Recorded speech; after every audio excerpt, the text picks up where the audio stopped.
Ya, halo teman-teman, selamat datang di Fast Campus. Di video ini kita akan melanjutkan latihan kita untuk pembuatan microservice berbasis hexagonal ya untuk aplikasi payment sederhana. Kalau di video sebelumnya kita udah bahas tentang persiapan apa aja sebelum development, apa yang dibutuhkan, tahapannya seperti apa. Kali ini kita akan lanjut untuk development di bagian wallet service. Jadi seperti yang kita bahas sebelumnya ya, kita akan bikin payment service sederhana. Di sini ada payment service dan wallet service. Kemudian kita menggunakan monorepo, jadi di satu repository akan berisi code base untuk dua aplikasi. Nah, kali ini kita akan membahas tentang bagaimana development untuk wallet service. Jadi di sini ada 3 folder utama ya. Kalau kita lihat di sini ada CMD. CMD ini akan berisi entry point untuk aplikasi kita. Jadi nanti ketika deployment main go-nya itu akan ada di sini, di bagian sini ya. Nah, di sini ada aplikasi entry point-nya, main-nya ada di sini. Kemudian ada init untuk yang bagian initialize config-nya, config aplikasi. Dan di sini yang akan listen HTTP servernya. Oke, nah kemudian ada lagi folder internal. Nah, internal ini akan berisi code base yang nantinya akan kita taruh untuk adapter, ports, dan use case-nya di sini.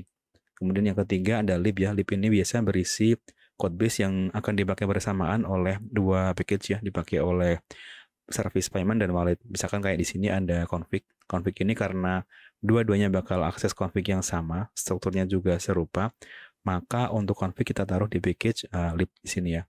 Kemudian untuk proto kontrak, proto buff-nya kita juga taruh di sini karena nanti kedua service ini akan saling sharing proto buff yang sama tergantung API mana yang akan digunakan. Seperti itu. Nah, di sini di wallet ini untuk entry point-nya akan ada 3 file utamanya. File app. App ini nanti akan berisi inisialisasi loggingnya ya. Biasa kalau di luar sana itu kan kita mungkin ada yang udah tahu ya, ada beberapa library log yang biasa dipakai. Nah, umumnya kalau di luar sana itu di project-project besar mereka kebanyakan menggunakan zero log. Ini klaimnya kalau dari webnya itu pemakaian memori paling kecil dan paling efisien serta performance paling tinggi. Makanya di sini kita bakal pakai Zlog ya. Kemudian untuk library yang akan kita pakai untuk pembuatan endpoint REST API, kita akan menggunakan Go Kratos ya. Go Kratos ini nanti dari protobuf yang kita bikin akan di-generate dalam bentuk file Golang yang nanti kita pakai untuk setup endpoint-nya. Seperti itu. Nah, di sini setup loggernya, kemudian initialize config akan ada di bagian sini ya, inisialisasi config-nya. Nah, ini di sini kita menggunakan Viper ya. Mungkin teman-teman ada yang udah familiar dengan Viper. Jadi Viper itu semacam alat bantu kalau kita punya config dalam format JSON atau YAML. Itu kita tidak perlu memparsing satu persatu field-nya ini. Cukup kita nanti bakal bikin seperti ini ya teman-teman.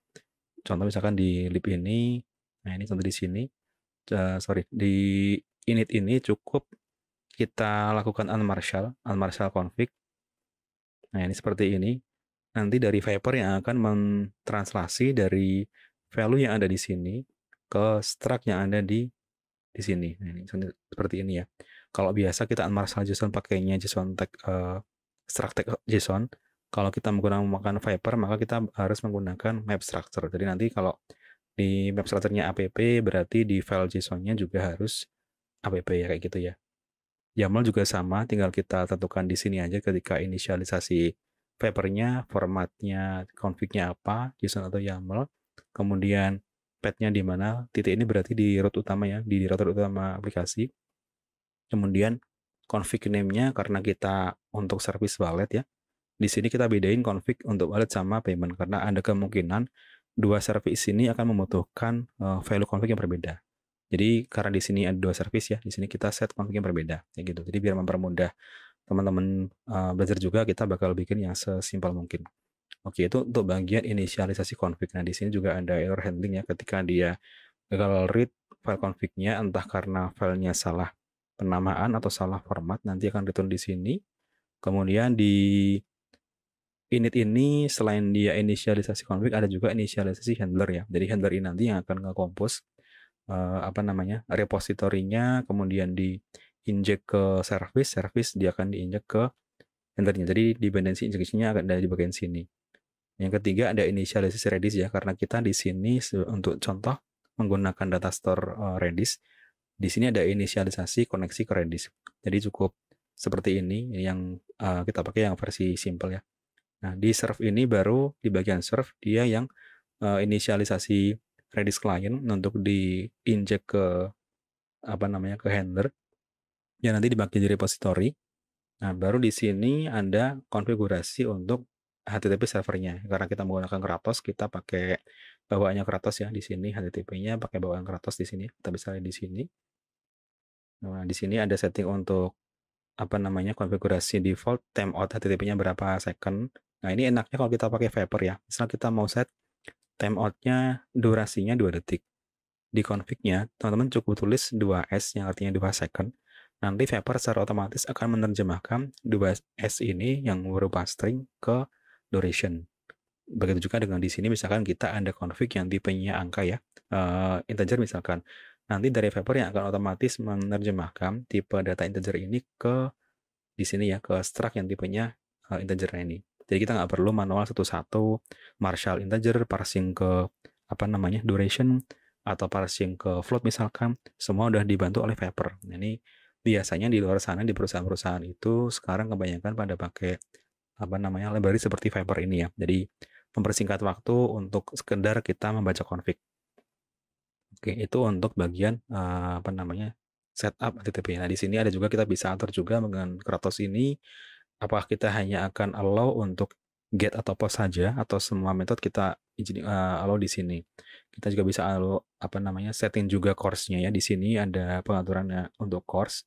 Kemudian apakah kita bakal allow content type untuk authentication atau yang lainnya. Nah, di sini udah lengkap ya, ada semua. Jadi dengan menggunakan library jenis ini tentunya kalau misalkan project kita yang tipenya diburu waktu itu akan sangat mempermudah kita. Kita nggak perlu bikin dari awal, apalagi Golang itu serba ini ya, serba customizable. Kita bisa bikin sendiri, kita bisa juga pakai yang udah ada. Nah, ini di sini setting timeout, ada setting untuk address-nya. Nanti aplikasi ini bakal listen di port berapa. Ini sebagai contoh, wallet nanti akan jalan di port 3002, sementara payment service nantinya akan jalan di port 3001. Nah, berarti di sini kita cukup set aja IP-nya localhost ya, localhost di port sekian. Nanti di app serve ini akan dibaca untuk dijadikan acuan server service HTTP ini jalan di port berapa. Kemudian loggingnya kita menggunakan ini ya, loggingnya kita menggunakan bawaan kertas juga. Oke, itu untuk setting HTTP server. Nah, di sini selebihnya. Nah, di sini lalu di mana kira-kira kita naruh endpoint yang akan di-hit oleh apa namanya klien. Nah, kalau biasa di proyek-proyek besar di perusahaan itu ketika kita menggunakan Golang dan apa namanya di dalamnya ada REST API, kita tidak taruh endpoint inisialisasi endpointnya di main ya, package main ya, karena package main ini seharusnya jarang diganti. Jadi ketika teman-teman ada penambahan endpoint baru, ada perubahan endpoint atau mungkin ada perubahan format data, nah idealnya itu tidak berubah di main, tapi kita taruh di sini nih, di handler. Nah, kalau misalkan teman-teman yang belum pakai hexagonal, itu biasanya misalkan yang pakai clean arsitektur ya, nah itu definisi endpoint-endpointnya itu nggak ditaruh di main tapi di sini. Jadi main ini akan tetap bersih ya. Di main hanya ada inisialisasi config, kemudian inisialisasi service HTTP-nya atau mungkin yang lain, tapi kita tidak naruh endpoint di sini. Bayangkan kalau misalkan kita ada banyak fitur baru, tiap fitur nambah 10 endpoint. Kalau kita taruh di main, maka main ini akan sangat bengkak ya, kurang apa namanya kurang rapi dan susah buat di maintain. Nah, kalau misalkan kita taruh di package lain, maka akan lebih termaintain karena main ini kita bisa garansi bakal jarang diganti kecuali ada perubahan major. Ya, seperti itu ya. Jadi di luar sana di perusahaan-perusahaan idealnya main ini jarang diganti karena hanya berisi tadi ya inisialisasi config dan service-service yang lainnya. Oke, di sini ada apa namanya? Setting untuk listen HTTP server. Nah, PP handler ini apa? Jadi karena di sebelum kita udah bahas ya. Di sini kita akan bikin contoh endpoint-nya kita bikin melalui proto. Jadi kita bikin kontraknya. Contoh misalkan di sini di service wallet ini bakal ada 2 endpoint, misalkan ada deposit dan apa namanya? Deposit dan check balance ya. Jadi di wallet ini nanti kita akan bikin 2 endpoint, ada deposit dan check balance. Maka di protonya, ini contoh kita baru ada 1 endpoint ya. Di sini baru ada endpoint untuk V1 wallet balance. Maka nanti teman-teman ketika bakal hit dari Postman ini pakai tipe get endpoint-nya ke localhost port 3002 ya, kemudian endpoint-nya ke sini. Nah, kayak gini contohnya. Nah, kalau misalnya kita mau nambah endpoint baru, berarti kita bakal butuh bikin RPC baru ya. Kita tinggal copy aja di sini. Misalkan untuk check balance, kita bakal bikin untuk yang bagian deposit misalkan. Deposit misalnya kita bikin wallet update. Nah, terus di sini kita kasih nama service-nya misalkan update user balance. Kita ganti tipe request-nya. Jadi formatnya RPC, kemudian nama handlernya apa, payload inputnya apa, return-nya apa. Ini nanti akan di-convert ke struct ya teman-teman ya, ketika kita generate code Golangnya. Nah, kemudian option ini kita tentuin di sini, ini tipenya mau get atau post kalau kita menggunakan REST API. Nah, ini contohnya ini bawaan Google ya, Google API. Contoh misalkan di sini untuk update ini kita mau pakai post misalkan. Kita pakai post, kemudian request-nya berarti update balance request. Kemudian di sini berarti update balance response. Oke, karena ini merah karena belum ada ya. Berarti kita perlu bikin baru di bawahnya. Kita perlu bikin apa namanya? Message baru. Jadi kalau di Golang itu kan kontrak itu berupa struct ya. Kalau di protobuf itu berupa message. Kita tinggal bikin di bawah sini. Berarti perlu bikin message update balance request sama satu lagi message update balance response ya. Di sini berarti perlu bikin, nah ini. Oke. Nah, untuk cek saldo itu hanya butuh user ID. Nanti return-nya berupa user ID sama balance. Sementara untuk update balance kan pasti butuh user ID sama amount ya. Jadi kita di sini perlu bikin untuk update balance request akan kita isi sama ya user ID. Tipenya string. Oke, apa artinya angka 1 ini? Jadi di protobuf itu masing-masing field itu punya identifier berupa urutan angka ya. Nanti ini akan digunakan oleh kontrak proto untuk menentukan ya, karena proto itu nanti akan di-convert menjadi binary, kemudian dikirim ke apa namanya ke service lainnya. Jadi di proto ini kalau ini udah pernah kita gunakan, ini nggak boleh dipakai lagi di field berikutnya. Misalkan kan contoh ini sini kita perlu 2 field ya. Untuk update balance perlu user ID dan perlu amount misalkan. Nah, ini kita nggak boleh seperti ini, karena nanti akan bentrok ya. Atau misalkan ini kita hapus misalkan, terus ini kita pakai di sini. Nah, kalau ini udah pernah digunakan oleh field lainnya, itu disarankan yang lama ini dibiarin aja, tapi nanti bisa dibikin di bracket ya. Tapi kita introduce field baru tetap dengan angka yang baru, karena biar nggak saling tumpang tindih. Jadi di sini bakal berisi 2. Kemudian untuk update balance response-nya itu berarti hanya butuh status update-nya, apakah dia sukses atau gagal. Nah, di sini kita biar gampang, kita bakal pakai string ya. Message. Ini 1. Kemudian pakai boolean untuk statusnya.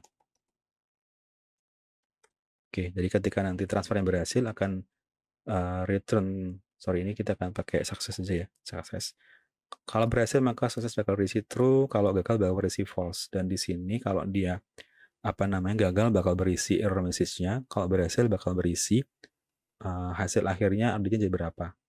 Nah, berarti kita perlu bikin juga final double final balance 3 ya, seperti ini. Di sini udah ada endpoint-nya, dia tipenya post, kemudian parameter inputnya update balance request, response-nya update balance response. Dia di sini jangan lupa di ini juga ya, disesuaikan juga summary-nya, keterangannya. Misal di sini dia tipenya get user balance info.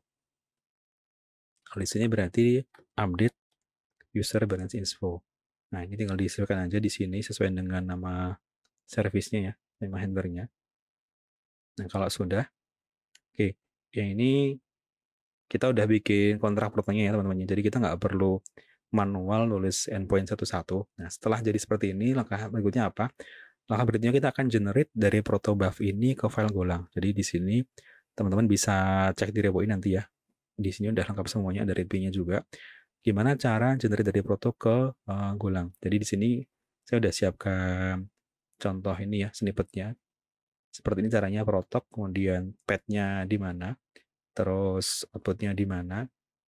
Terus ini sekali generate dia akan mengenerate dua file ya. Yang pertama file golang yang di sini, kemudian dia akan generate juga kontrak OpenAPI. Nah, kontrak OpenAPI nanti ini bisa kita gunakan untuk langsung kita import ke Postman atau kita generate ke client-side library-nya. Misalkan teman-teman ingin integrasi ke front end ya, bisa menggunakan JavaScript, bisa generate ke file JavaScript, atau yang menggunakan TypeScript bisa generate ke format TypeScript. Jadi dari front end nggak perlu nulis satu-satu endpoint-nya kemana, atau dia metodenya apa, parameternya apa. Dari front end cukup generate dari hasil si OpenAPI kontraknya, nanti akan jadi file JS yang siap dipakai di sisi front end. Nah, contoh ya, kita langsung saja di sini. Di sini kita bakal generate ulang file protonya ini berdasarkan, kita bakal generate ulang file golangnya berdasarkan proto yang terakhir. Berarti di sini sesuai dengan yang ada di Makefile. Ampli proto files ini berarti lokasinya ada di V1, ada di lib, kemudian protos, V1, wallet. Dan di sini bisa dilihat ya, di sini lib protos berarti tinggal kita isi V1 wallet.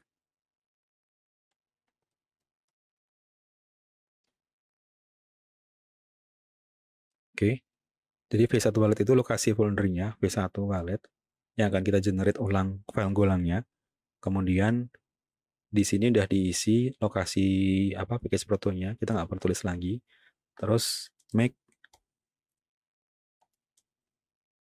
generate.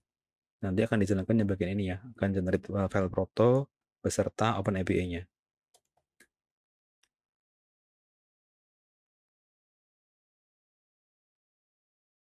Oke, ini ada yang dipakai berarti oke, ini nggak dipakai.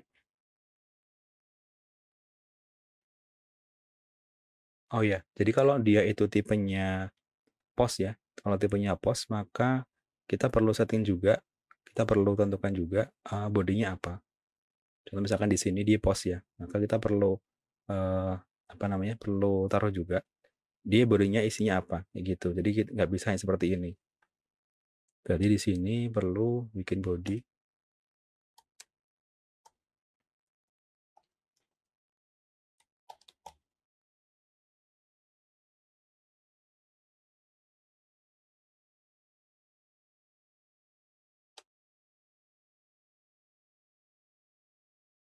Oke, sepertinya ada yang salah. Kita coba cari referensi dari ini ya, Google API HTTP.